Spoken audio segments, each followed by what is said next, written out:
ने emergency declare कर दी है। फिलीपींस के प्रेसिडेंट फर्डिनांड मार्कोस जूनियर ने 24 मार्च 2026 को एग्जीक्यूटिव ऑर्डर नंबर 110 पर साइन किया, जिसमें मिडिल ईस्ट कॉन्फ्लिक्ट और स्ट्रेट ऑफ हॉर्मुज डिस्ट्रप्शन के चलते फ्यूल सप्लाई पर इमिनेंट डेंजर बताया गया।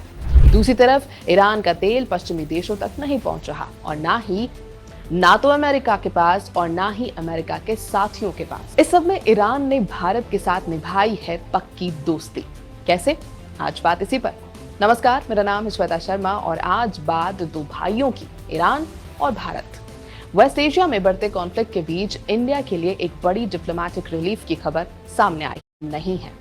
उन्होंने बताया कि देशों और शिप ओनर्स ने ईरान से संपर्क कर सेफ पैसेज की मांग की है और जिन देशों को ईरान फ्रेंडली मानता है उनके जहाजों को सुरक्षित रास्ता दिया जा रहा है।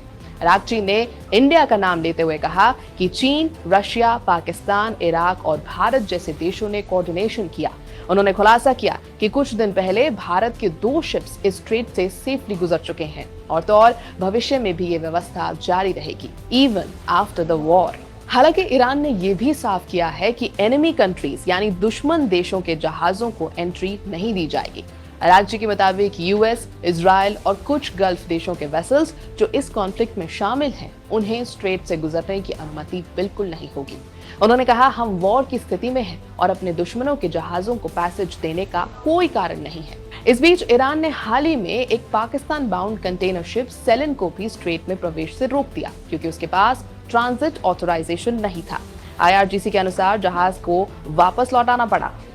ग्राउंड सिचुएशन की बात करें तो ईरान ड्रोन और मिसाइल स्ट्राइक्स के जरिए स्ट्रेट पर कंट्रोल बनाए हुए है। इसका असर ग्लोबल एनर्जी सप्लाई पर साफ दिखने लगा है। ऑयल और एलएनजी शिपमेंट्स में भारी गिरावट आई है, जिससे फ्यूल शॉर्टेजेस और प्राइस वॉलेटिलिटी बढ़ गई है। एयरलाइंस, सुपरमार्केट्स और कई इंडस्ट्रीज बढ़ते कॉस्ट और डिसरप्टेड सप्लाई चेन से जूझने लगी हैं। शिपिंग डाटा भी इस क्राइसिस की गंभीरता दिखाता है, जहां आमतौर पर रोजाना तकरीबन 120 शिप्स इस रूट से गुजरते थे, वहीं 1 से 25 मार्च के बीच सिर्फ 155 क्रॉसिंग्स दर्ज की गई हैं, यानी तकरीबन 95% की गिरावट। इनमें ज्यादातर ऑयल टैंकर्स और गैस कैरियर्स थे और उनमें भी अधिकतर ईस्ट बाउंड मूवमेंट था। इस तरह स्ट्रेट ऑफ हॉर्मुज टेक्निकली खुला तो है, लेकिन पूरी तरह कंट्रोल्ड एक्सेस के साथ, जहां जियोपॉलिटिक्स तय कर रही है कि कौन गुजर सकता है और कौन नहीं।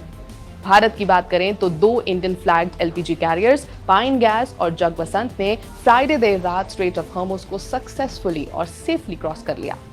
पाइन गैस तकरीबन 45,000 मीट्रिक टन एलपीजी लेकर भारत आ रहा है और इसके 27 मार्च की सुबह न्यू मैंगलोर पोर्ट पहुंचने की उम्मीद है। वहीं जगवसंत, जिसमें लगभग 47,600 मीट्रिक टन एलपीजी लोडेड है, कांडला पोर्ट की ओर बढ़ रहा है और इसके आज पहुंचने की संभावना है। इन दोनों शिपमेंट से वेस्टर्न और सर्दर्न इंडिया के एलपीजी डिस्ट्रीब्यूशन नेटवर्क को तुरंत राहत मिलने की उम्मीद है, खासकर ऐसे समय में जब डिमांड बढ़ी हुई है। इन दोनों शिप्स के हॉर्मुज क्रॉस करने के बाद भी पर्शियन गल्फ में अभी 20 इंडियन फ्लैग्ड वेसल्स मौजूद हैं, जिन पर कुल 540 इंडियन सेलर्स तैनात हैं। अधिकारियों ने भरोसा दिलाया है कि सभी क्रू मेंबर सेफ हैं और किसी भी शिप से डिस्ट्रेस सिग्नल या सिक्योरिटी कंसर्न सामने नहीं आया है।